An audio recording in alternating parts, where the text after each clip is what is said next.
Hola, chicos, buenos días, ¿cómo están? Espero que todos se encuentren muy bien. Hoy nuestro tema es la ciudadanía en la Roma antigua.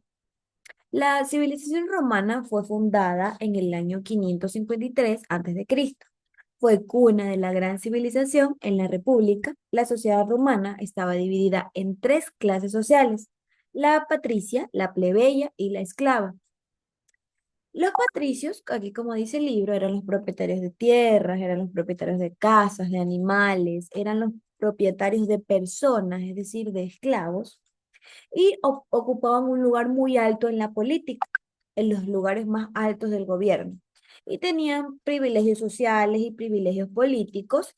eh, Eran hombres libres, ellos podían decidir si entraban o no a la milicia, tenían todos los derechos, tenían mucho poder y mucha riqueza.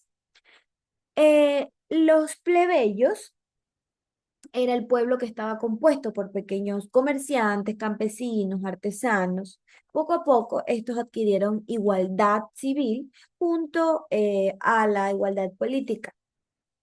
Ellos eran hombres libres, pero obviamente ellos tenían que trabajar mucho, no tenían tanto dinero como los patricios.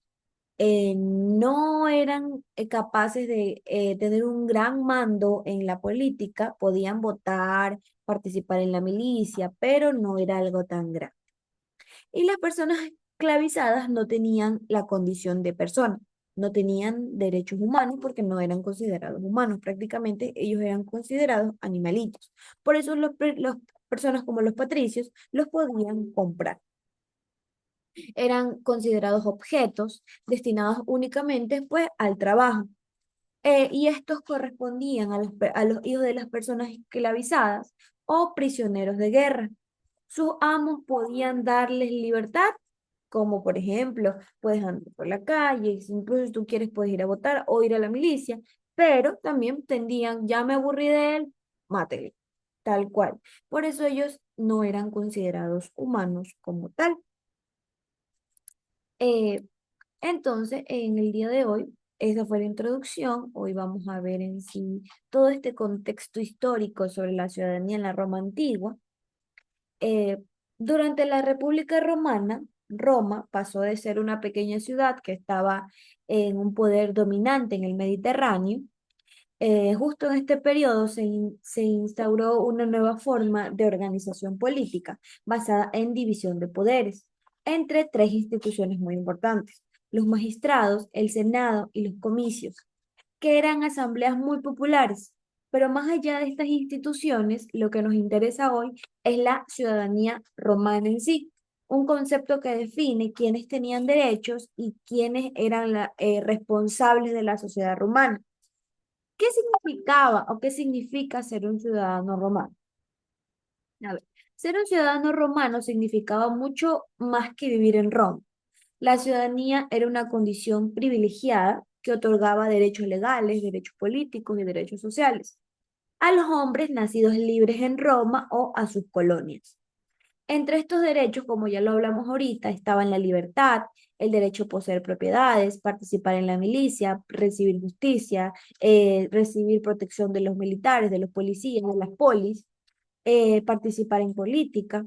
Los ciudadanos también podían formar parte del ejército romano y, como les digo, tenían el derecho a votar y a ser elegidos para ocupar cargos públicos. Sin embargo, este derecho no estaba disponible para todos. En Roma, la ciudadanía solo la poseían los hombres libres. Las personas esclavizadas, las mujeres y los extranjeros no podían ser ciudadanos y por lo tanto estos no tenían derechos políticos. Además, la ciudadanía podía ser comprada o concedida a quienes pues servían en el ejército, aunque obtenerla de esta manera era extremadamente muy costoso. Entonces, ¿qué significa realmente ser un ciudadano en esta sociedad? ¿Es solo un derecho o también una responsabilidad? Pues realmente, actualmente, pues es un derecho. Antes, ser ciudadano, al menos en Roma, prácticamente era una responsabilidad muy grande que no todos tenían. Como hablábamos aquí, tenemos tres clases sociales diferentes, que son los patricios, los plebeyos y las personas esclavizadas. que hablamos que los patricios eran la clase alta, los aristócratas y los grandes terratenientes, que tenían muchísimo poder social y económico y ocupaban muchos cargos en el gobierno, eran cónsules, eran magistrados. Los plebeyos eran la clase más baja, que estaban compuestos por campesinos, artesanos y comerciantes. Al principio los plebeyos estaban muy limitados en sus derechos políticos, pero con el tiempo lograron una mayor igualdad civil y política. Y los esclavos, que no eran consideradas personas, eran propiedad de otras y no tenían ningún derecho político ni ningún derecho social.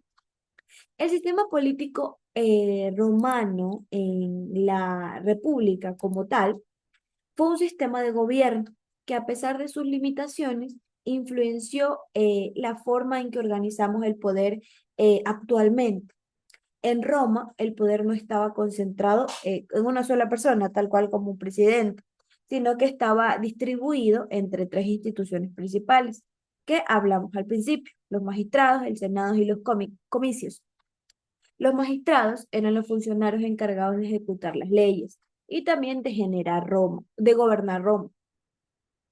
Había cónsules, que eran los magistrados más importantes, y gobernaban junto con otro cónsul.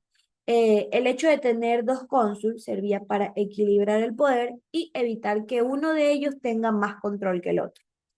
El Senado estaba compuesto principalmente por patricios y antiguos magistrados.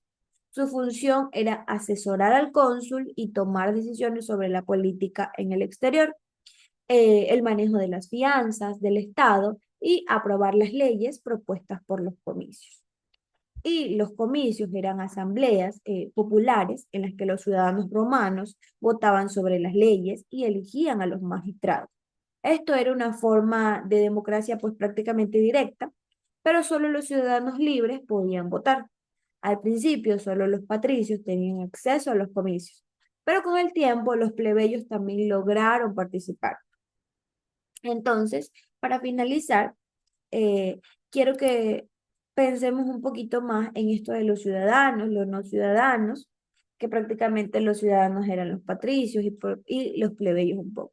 Y los no ciudadanos vendrían siendo las mujeres y los esclavos. Eh, Hoy en día la ciudadanía en nuestras sociedades ha evolucionado para ser muchísimo más inclusiva. Hombres y mujeres tenemos los mismos derechos y la misma capacidad por igual, pero siempre es importante recordar que a lo largo de la historia muchos grupos han tenido que luchar para obtener los derechos que hoy damos, que hoy tenemos gracias al sacrificio que tuvieron esas otras personas. Recordemos que el día de hoy tenemos dos tareas hasta el día domingo. Si tienen algún inconveniente, alguna pregunta, necesitan ayuda, me pueden escribir por el chat de la plataforma. Entonces, cuídense mucho, nos vemos luego.